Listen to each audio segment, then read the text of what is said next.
ಎಲ್ಲರಿಗೂ ನಮಸ್ಕಾರ. ನನ್ನ ಯೂಟ್ಯೂಬ್ ಚಾನಲ್ಗೆ ಸ್ವಾಗತ. ಆತ್ಮೀಯರೇ ಮತ್ತು ವಿದ್ಯಾರ್ಥಿಗಳೇ, ನಾನು ಉಡುಪಿ ದೊಡ್ಡನಗುಡ್ಡೆಯ ವಾಸಂತಿ ಅಂಬಲ್ಪಾಡಿ. ವಿದ್ಯಾರ್ಥಿಗಳೇ ಹಾಗೂ ಆತ್ಮೀಯರೇ, ನೀವಿನ್ನೂ ನನ್ನ ಚಾನಲ್ಗೆ ಹೊಸಬರಾಗಿದ್ದಲ್ಲಿ ಮೊದಲು ಸಬ್ಸ್ಕ್ರೈಬ್ ಮಾಡುವುದನ್ನು ಮರೆಯದಿರಿ. ಹಾಗೆ ಒಂದು ಲೈಕ್ ಕೊಡಿ, ಕಮೆಂಟ್ ಮಾಡಿ ಮತ್ತು ನಿಮ್ಮ ಸ್ನೇಹಿತರಿಗೂ ಕೂಡ ಶೇರ್ ಮಾಡಿ. ಆತ್ಮೀಯರೇ ಮತ್ತು ವಿದ್ಯಾರ್ಥಿಗಳೇ, ಇಂದಿನ ವಿಡಿಯೋದಲ್ಲಿ ತಾಸು ಶಾಮರಾವ್ ಇವರು ಸಂಪಾದಿಸಿರುವ ಭರತೇಶ ವೈಭವದ ಕೆಲವೊಂದು ಕಥಾಭಾಗವನ್ನು ಗಮನಿಸ್ತಾ ಹೋಗೋಣ. ಇದರಲ್ಲಿ ವಿದ್ಯಾರ್ಥಿಗಳೇ ಮುಖ್ಯವಾಗಿ ನಿಮಗೆ ಕೊಟ್ಟಿರುವಂಥದ್ದು ತಾಸು ಶಾಮರಾವ್ ಇವರು ಸಂಗ್ರಹಿಸಿರುವಂಥ ಭರತೇಶ ವೈಭವದ ಆಯ್ದ ಭಾಗಗಳು. ಅಂದರೆ ಕಾಮದೇವಾಸ್ಥಾನ ಸಂಧಿ, ಸಂಧಾನ ಭಂಗ ಸಂಧಿ, ಕಟಕ ವಿನೋದ ಸಂಧಿ, ಮದನ ಸನ್ನಾಹ ಸಂಧಿ, ರಾಜೇಂದ್ರ ಗುಣವಾಕ್ಯ ಸಂಧಿ, ಚಿತ್ತಜ ನಿರ್ವೇಗ ಸಂಧಿ, ನಗರಿ ಪ್ರವೇಶ ಸಂಧಿ, ಶ್ರೇಣ್ಯಾರೋಹ ಸಂಧಿ, ಜನನಿ ವಿಯೋಗ ಸಂಧಿ, ಬ್ರಾಹ್ಮಣ ನಾಮ ಸಂಧಿ, ಜಿನ ನಿವಾಸ ನಿರ್ಮಿತ ಸಂಧಿ, ಕುಮಾರ ವಿಯೋಗ ಸಂಧಿ, ತೀರ್ಥೇಶ ಪೂಜಾ ಸಂಧಿ, ಜಿನಮುಕ್ತಿ ಗಮನ ಸಂಧಿ, ರಾಜಪಾಲನ ಸಂಧಿ, ಭರತೇಶ ನಿರ್ವೇಗ ಸಂಧಿ, ಧ್ಯಾನ ಸಾಮರ್ಥ್ಯ ಸಂಧಿ, ಚಕ್ರೇಶ ಕೈವಲ್ಯ ಸಂಧಿ, ಮಂಗಳ ಸಂಧಿ. ವಿದ್ಯಾರ್ಥಿಗಳೇ, ಇವಿಷ್ಟನ್ನು ನಿಮ್ಮ ಒಂದು ತರಗತಿಯಲ್ಲಿ ನಡೆಸಲ್ಪಡುವಂತಹ ಆ ಪರೀಕ್ಷೆಯ ದೃಷ್ಟಿಯಲ್ಲಿ ನೀವು ಇವಿಷ್ಟನ್ನು ಓದಬೇಕಾಗ್ತದೆ. ಇವುಗಳಲ್ಲಿ ಸಾಧ್ಯವಾದಷ್ಟು ಸಂಧಿಗಳನ್ನು ನಾನು ವಿಡಿಯೋ ಮೂಲಕ ಹಾಕ್ತೇನೆ. ವಿದ್ಯಾರ್ಥಿಗಳೇ, ನೋಡೋಣ ಮೊದಲ ಸಂಧಿ ಯಾವುದು ಅನ್ನುವಂಥದ್ದು ನೋಡೋಣ. ರತ್ನಾಕರ ವರ್ಣಿ ಬರೆದ ಭರತೇಶ ವೈಭವದಲ್ಲಿ ಈ ಭರತೇಶ ವೈಭವಕ್ಕೆ ಭರತೇಶ ಚರಿತೆ, ಭರತೇಶ ಸಂಗತಿ ಅನ್ನುವಂಥ ಹೆಸರುಗಳು ಕೂಡ ಇವೆ. ಸಾಂಗತ್ಯ ಛಂದಸ್ಸಿನ ಬಹಳ ದೊಡ್ಡ ಕಾವ್ಯ ಇದು. ಈ ಕೃತಿಯಲ್ಲಿ ಭೋಗ ವಿಜಯ, ದಿಗ್ವಿಜಯ, ಯೋಗ ವಿಜಯ, ಮೋಕ್ಷ ವಿಜಯ ಮತ್ತು ಅರ್ಕಕೀರ್ತಿ ವಿಜಯ ಅನ್ನುವಂಥ 5 ಕಲ್ಯಾಣಗಳಿವೆ. ಇವುಗಳಲ್ಲಿ ಒಟ್ಟಿಗೆ 80 ಸಂಧಿಗಳು, 9907 ಪದ್ಯಗಳು ಇವೆ ಅನ್ನುವಂಥ ಲೆಕ್ಕಾಚಾರ. ರಾಜ ಒಡೆಯರ ಅನಂತರ ಅಧಿಕಾರಕ್ಕೆ ಬಂದ ಚಾಮರಾಜನ ಸಭೆಯಲ್ಲಿ ರತ್ನಾಕರಾರ್ಯ ವಿರಚಿತ ಭರತೇಶ್ವರ ಚರಿತೆ 84 ಸಂಧಿಯನ್ನು ಓದಿದರು ಎಂದು ದೇವಚಂದ್ರ ತನ್ನ ರಾಜಾವಳಿ ಕಥೆಯಲ್ಲಿ ಹೇಳಿದ್ದಾನೆ. ವೃಷಭ ಮಾಸದಿ ತೊಡಗಿತು ಕುಂಭ ಮಾಸ ಸದ್ವಿಷಯದಿ ಕೃತಿ ಪೂರ್ಣವಾಯಿತು ಎಂದು ಕವಿ ಭರತೇಶ ವೈಭವದ ಕೊನೆಯಲ್ಲಿ ಹೇಳಿದ್ದಾನೆ. ಕೇವಲ 9 ತಿಂಗಳ ಅವಧಿಯಲ್ಲಿ ಸುಮಾರು 10,000 ಪದ್ಯಗಳಿರುವಂತಹ ಈ ಕೃತಿಯನ್ನು ರಚಿತವಾಗಿರುವಂಥದ್ದು ಕವಿಗೆ ಇರುವಂತಹ, ಅಂದರೆ ರತ್ನಾಕರ ವರ್ಣಿಗೆ ಇರುವಂತಹ ಅಸಾಧಾರಣ ರಚನಾ ಶಕ್ತಿಯ ಕುರುಹಾಗಿದೆ. ಜಿನಚರಿತ್ರೆಯಿಂದ ಚಕ್ರವರ್ತಿ ಚರಿತ್ರೆಯನ್ನು ಪ್ರತ್ಯೇಕಿಸಿ ಅದೊಂದನ್ನೇ ಕಾವ್ಯಕ್ಕೆ ವಸ್ತುವಾಗಿ ಮಾಡಿಕೊಂಡು ವಿಸ್ತಾರವಾಗಿ ವರ್ಣಿಸಿರುವಂತಹ ಕೃತಿಗಳಲ್ಲಿ ರತ್ನಾಕರ ವರ್ಣಿಯ ಭರತೇಶ ವೈಭವ ಮೊದಲನೆಯದು. ಪೇಳುವೆ ಭರತೇಶ ಚಕ್ರಿಯ ಕಾವ್ಯವ ಎಂದೇ ಕಾವ್ಯವನ್ನು ಮೊದಲು ಮಾಡುತ್ತಾನೆ. ಗಣನೆಯಿಲ್ಲದ ರಾಜ್ಯ ಸುಖದಳು ಓಲಾಡಿ ಧಾರುಣಿ ಮೆಚ್ಚಿ ಜಿನಯೋಗಿಯಾಗಿ ಕ್ಷಣಕ್ಕೆ ಕರ್ಮವ ಸುಟ್ಟು ಜಿನನಾದ ಕಥೆ ಭರತೇಶ ವೈಭವದ ಈ ಕಾವ್ಯದ ವಸ್ತು. ಈ ವೈಭವಕ್ಕೆ 2 ಮುಖಗಳು. ಒಂದು ಭೋಗ ವೈಭವ, ಇನ್ನೊಂದು ಯೋಗ ವೈಭವ. ಆಧ್ಯಾತ್ಮ ಶೃಂಗಾರಗಳು ಅಳವಡುವಂತೆ, ತ್ಯಾಗ ಭೋಗದ ಮೋಡಿ ಮೆರೆಯುವಂತೆ 16 ಸನ್ನಿವೇಶಗಳ ಕಲ್ಪನೆಯಿಂದ ಭರತನ ದಶವಿಧ ಭೋಗ ಕಂಗನೆ ಅಡ್ಡಿ ಆದದ್ದರಿಂದ ಅಂಗನ ಭೋಗ ವೈಭವವು ಯೋಗದಲ್ಲಿ ಆತ್ಮತತ್ವವೇ ಕಡೆ. ಆದ್ದರಿಂದ ಹಂಸಕಲಾ ವೈಭವವು ಭರತನ ಭೋಗಯೋಗ ವೈಭವಗಳಾಗಿ ನಿರೂಪಿತವಾಗಿದೆ. ಚಕ್ರವರ್ತಿಯ ಭೋಗವನ್ನೇ ಅಲ್ಲದೆ ಯೋಗವನ್ನು ಕೂಡ ವರ್ಣಿಸಿರುವುದು ರತ್ನಾಕರನ ಕಾವ್ಯದ ವೈಶಿಷ್ಟ್ಯ. ಮೊದಲು ಭೋಗಿಯಾಗಿ ಬಾಳಿದ ರತ್ನಾಕರ ಬಳಿಕ ಯೋಗಿಯೂ ಆದುದರಿಂದ ಭೋಗಯೋಗಗಳೆರಡರಿಂದಲೂ ಎರಕಗೊಂಡ ಅಪೂರ್ವ ಕಾವ್ಯವಸ್ತು ತಕ್ಕ ಅಧಿಕಾರಿಯಿಂದ ಕನ್ನಡ ಸಾಹಿತ್ಯಕ್ಕೆ ದೊರೆಯಿತು. ಸರಿ ವಿದ್ಯಾರ್ಥಿಗಳೇ, ಈಗ ನಾವು ಕಾಮದೇವಾಸ್ಥಾನ ಸಂಧಿಯನ್ನು ನೋಡೋಣ. ತಾಯಿಯನ್ನು ಕಂಡು ಸಂತಸಪಟ್ಟ ಮರುದಿನವೇ ಭರತೇಶನು ತನ್ನ ಪಡೆಯನ್ನು ತನ್ನ ಸೈನ್ಯವನ್ನು ಮುಂದುವರಿಸ್ತಾ ಹೋಗ್ತಾನೆ. ಸೇನೆಯು ಚಂದ್ರಸೂರ್ಯ ಧ್ವಜ ಪತಾಕೆಗಳನ್ನು ಹಿಡಿದು ನಡೆಯುತ್ತಿದ್ದರೆ ಇಡೀ ಭಾನುಮಂಡಲವೇ ನಡೆದಂತೆ ಕಾಣ್ತಾ ಇತ್ತು.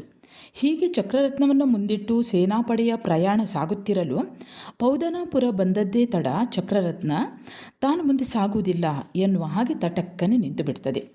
ಶರಣಾಗತರಾದವರನ್ನು ಬಿಟ್ಟಂತೆ ಚಕ್ರ ನಿಲ್ಲದೆ ಸಾಗುತ್ತಿದ್ದು, ಅದಕ್ಕೆ ವಿರುದ್ಧವಾಗಿ ಪ್ರತಿಕ್ರಿಯಿಸಿದಲ್ಲಿ ಮಾತ್ರ ಚಕ್ರ ಚಲಿಸದೆ ನಿಲ್ಲುವುದು ವಾಡಿಕೆ. ಇದೇನು, ಇದ್ದಕ್ಕಿದ್ದಂತೆ ಚಕ್ರರತ್ನ ನಿಂತಿತು ಎಂದು ಇಡೀ ಸೈನ್ಯ ಅಚ್ಚರಿಗೊಳ್ತದೆ. ಆ ಬಗ್ಗೆ ಭರತೇಶನು ಪ್ರಧಾನಿಯನ್ನು ಪ್ರಶ್ನಿಸ್ತಾನೆ. ಪ್ರಧಾನಿ ಹೀಗೆ ಹೇಳ್ತಾನೆ, ನಿನ್ನ ಸೋದರರು ಬಂದು ಶರಣಾಗಬೇಕು ಅಂತ ತಿಳಿಸ್ತಾನೆ.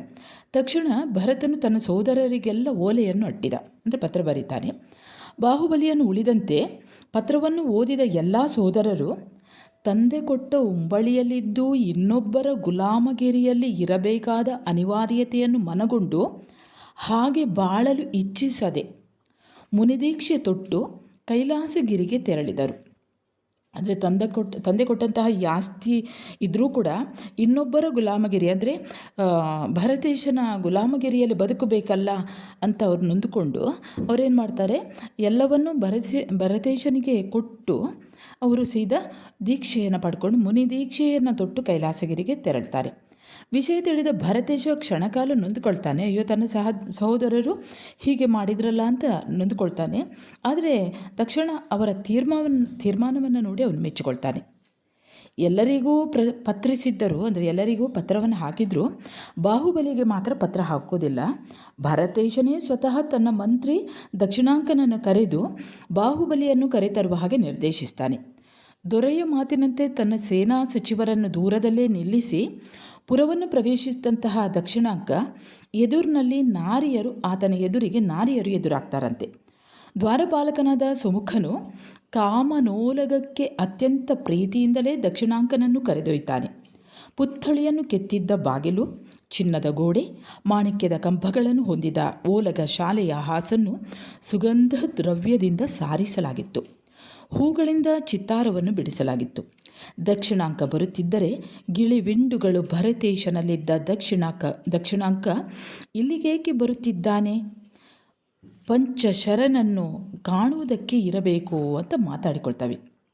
ಆದರೆ ಹೆಗ್ಗಾರ ಅಂದರೆ ಒಂದು ಜಾತಿಯ ಪಕ್ಷಿ, ಇವುಗಳು ಮಾತ್ರ ಶ್ರೇಷ್ಠ ದೊರೆಯ ಗೆಳೆಯನೆಂದು ಅಹಂಕಾರವನ್ನು ಬಿಟ್ಟು ವಿನೀತನಾಗಿ ಸಭೆಗೆ ಬಾ ಎಂದು ಹೇಳುತ್ತಿದ್ದವು. ಮುಖವನ್ನೇ ಸ್ಪರ್ಶಿಸುವಂತೆ ಹಾರಾಡುತ್ತಿದ್ದ ಪಾರಿವಾಳದ ಬಡಿತದಿಂದ ತಪ್ಪಿಸಿಕೊಂಡು ಬರುವ ದಕ್ಷಿಣಾಂಕನನ್ನು ಕಂಡು ಕೆಲವು ನಾರಿಯರು ಸದ್ದಿಲ್ಲದೆ ನಕ್ಕರು.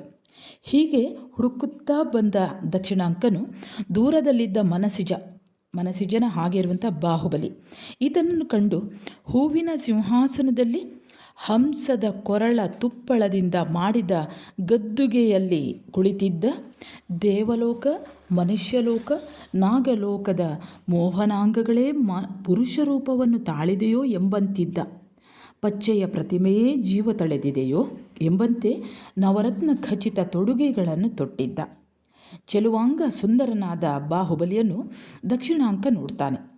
ಇಕ್ಕೆಲದಲ್ಲಿ ಸೋಗೆ ನವಿಲು ಹಿಡಿದ ನಾರಿಯರ ನಡುವೆ ಹಾಡನ್ನು ಕೇಳುತ್ತಾ ಬಾಹುಬಲಿ ಮಲಗಿದ್ದರೆ ಅವನ ಪಾದವನ್ನು ಮಲಯ ಮಾರುತವು, ಹಸ್ತವನ್ನು ಮಂದಾನಿಲವು ಒತ್ತುತ್ತಿದ್ದವು. ಗೆಳೆಯರ ಮಾತುಗಳನ್ನು ಆನಂದದಿಂದ ಕೇಳುತ್ತಿದ್ದ ಮದನನನ್ನು ದಕ್ಷಿಣಾಂಕ ಗಂಭೀರ ಅಂಕನಾದ ಈ ಚಕ್ರಿಯಲ್ಲಿ, ತನ್ನ ಮನಸ್ಸಿಗೆ ತೋರಿದಂತೆ ವರ್ತಿಸುವ ಈ ಚಿತ್ತಜನೆಯಲ್ಲಿ ಎಂದು ಯೋಚಿಸುತ್ತಾನೆ. ದಕ್ಷಿಣಾಂಕನ ಬರುವಿಕೆಯನ್ನು ಕಳಕಂಠ ಎಂಬ ಕಟ್ಟಿಗೆಗಾರನು ನಿವೇದಿಸಿಕೊಂಡ. ರಾಜನ ಅನುಮತಿಯೊಡನೆ ಒಳಪ್ರವೇಶಿಸಿದ ದಕ್ಷಿಣಾಂಕ ಭರತನ ತಮ್ಮನು ನರಸುರ ನಾಗ ಭೂಲೋಕಕ್ಕೆ ಸುಂದರನಾದ ಬಾಹುಬಲಿಗೆ ವಂದಿಸಿದ. ದಕ್ಷಿಣಾಂಕನನ್ನು ಸಂತಸದಿಂದಲೇ ಬರಮಾಡಿಕೊಂಡ ಕಂದರ್ಪ ತನ್ನ ಪಕ್ಕದಲ್ಲೇ ಕುಳ್ಳಿರಿಸಿಕೊಂಡನು. ಕಂದರ್ಪ ಅಂದರೆ ಮನ್ಮಥ, ಅಂದರೆ ಮನ್ಮಥನ ಹಾಗೆ ಇರುವಂತಹ ಬಾಹುಬಲಿ ತನ್ನ ಪಕ್ಕದಲ್ಲೇ ಈ ದಕ್ಷಿಣಾಂಕನನ್ನು ಕುಳ್ಳಿರಿಸಿಕೊಳ್ತಾನಂತೆ. ಅಲ್ಲದೆ ಶೃಂಗಾರ ಭಾವ ಪ್ರಚೋದಕವಾದ ಎಲ್ಲವನ್ನು ಸ್ಥಗಿತಗೊಳಿಸಿದ. ಪರಸ್ಪರ ಕ್ಷೇಮದ ವಿನಿಮಯವಾಯಿತು. ಜನರೆಲ್ಲ ಇವರಿಬ್ಬರ ಮಾತನ್ನು ಮೌನದಿಂದ ಕೇಳುತ್ತಿದ್ದರು. ಆಗ ಬಾಹುಬಲಿ ಭರತೇಶನ ದೇಶ ಪರ್ಯಟನೆಯ ಬಗ್ಗೆ ವಿಚಾರಿಸಿದ್ದಲ್ಲದೆ ಬಂದ ಕಾರಣವನ್ನು ಕೇಳಿದ. ಜಾಣನಾದ ದಕ್ಷಿಣಾಂಕ ನೇರವಾಗಿ ವಿಷಯ ಪ್ರಸ್ತಾಪಿಸದೆ, ನಿನ್ನ ಕಾಣುವ ಪುಣ್ಯದಿಂದಲೇ ಬಂದೆ. ಭರತೇಶನನ್ನು ಸುತ್ತಿಸಿ ಬರಲು ಹೇಗೆ ಸಾಧ್ಯ?